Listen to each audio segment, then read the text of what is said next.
Alone Fire, the Star of Dark. Flashlight ito, no? Na made in China. So, buksan natin. Tingnan natin, kinatisin natin itong flashlight na to.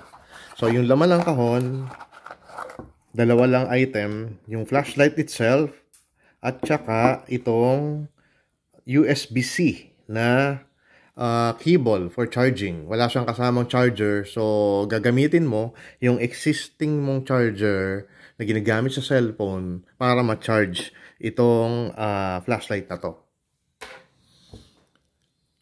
Dito sa tina-charge, built-in siya actually. Hindi mo kailangan tanggalin yung battery sa loob. I mean, pag sinabi kong built-in yung charging niya. Yung battery actually matatanggal mo. So, ayan, no? Okay. Teka, ayan. So, ito yung flashlight. Very compact siya. Mabigat. At mukhang makapal yung ginamit na aluminum gauge dito sa flashlight na to dahil may katigasan siya eh. Ayan o. Ayan. Alone Fire. Ito yung kanyang switch to turn on and off. Maganda yung forma niya. No? May mga design siya. Meron siyang textured grip para hindi dumulas. Meron siyang pocket clip. Tatlo actually yung kanyang LED lights. So bago natin subukan, bago natin i-turn on, no? Tingnan natin yung battery. Okay.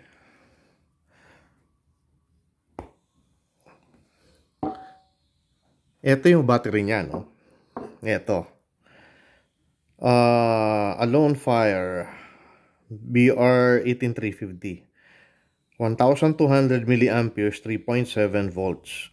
Yung 18350 battery, common to na ginagamit sa mga electronic equipments eh. Camera, etc. etc. And kaya tinawag na 18350 to. Ang ibig na sabihin yan, 18 millimeters yung diameter nung battery and 35 millimeters yung haba niya. Yun lang yung ibig sabihin nun. Ito ay rechargeable battery na lithium-ion type. So, subukan natin, ano? Kakabit ko. Bago pa natin kabit, tingnan natin yung casing niya. So, ayan, yan sinasabi ko, no? Makapal yung diameter nung, o makapal yung gauge na ginamit nilang aluminum para sa casing nitong particular flashlight na ito na ng Alone Fire. Yan. Ito yung model, Alone Fire X22. Yun yung model ng flashlight. So, ayan, makapal. Kitang-kita eh. So, kabit natin uli yung battery para matesting natin.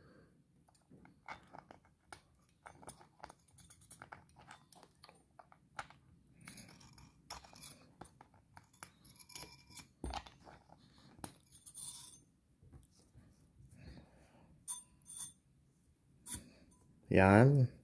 So, turn on ko siya. Baliktad yung kabit ng battery. Sorry, mukhang nabaliktad yung kabit ng battery natin. Ulitin ko, ha.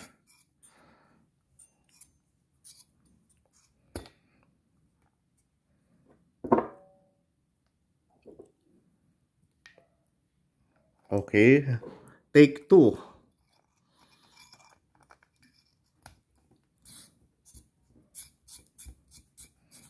Yun ang kagandahan na meron siyang textured grip eh. Madali mo siyang buksan at isara. Higpitan. Yun.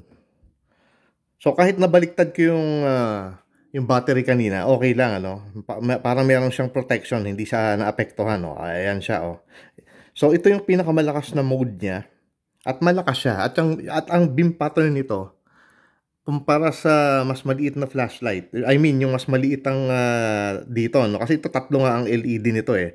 Yung iba kasi isa lang eh. Medyo more on the wide siya. More on the wide beam pattern siya. Hindi naman siya mapofocus eh. Isa lang yung beam pattern niya. Hindi siya pwedeng gawing spot. So, yan na mismo yon. Yan na. So, pag pinindot ko uli siya, ayan, off siya, no? Off. Teka, on. Ayun, medium. Tapos, low. And then, pag tinagalan ko, 3 seconds, strobe function. Then, pindutin ko uli, off. So, ulitin natin, ano? On, yun yung pinakamalakas. Tapos, pindot uli, medium. Pindot uli, low setting. And, pag pinindot ko ng 3 seconds, 2 to 3 seconds, ayan, yan yung strobe function niya. And then, pindutin ko uli, off. So, yun yung cycle ng function itong Alonefire X22. Maganda, compact, hindi sobrang liit, hindi sobrang laki, tama ang bigat, madaling hawakan, madaling i-grip dahil hindi naman siya sobrang nipis at meron siyang textured grip, meron siyang pocket clip, at makikita mo yung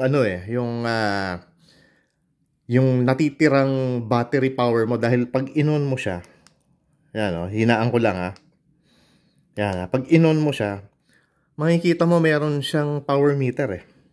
So ngayon, fully charged pa to kaya lahat yan nakailaw. So general impression, okay, napakaganda nangyari. Makikita nyo naman makinis eh. Quality siya, di ba? Makapal yung ginamit na gauge ng aluminum para sa casing. Merong pocket clip, maganda ang pagkakakulay. So all in all, super panalo itong Alonefire X22 flashlight. Yan. Yan.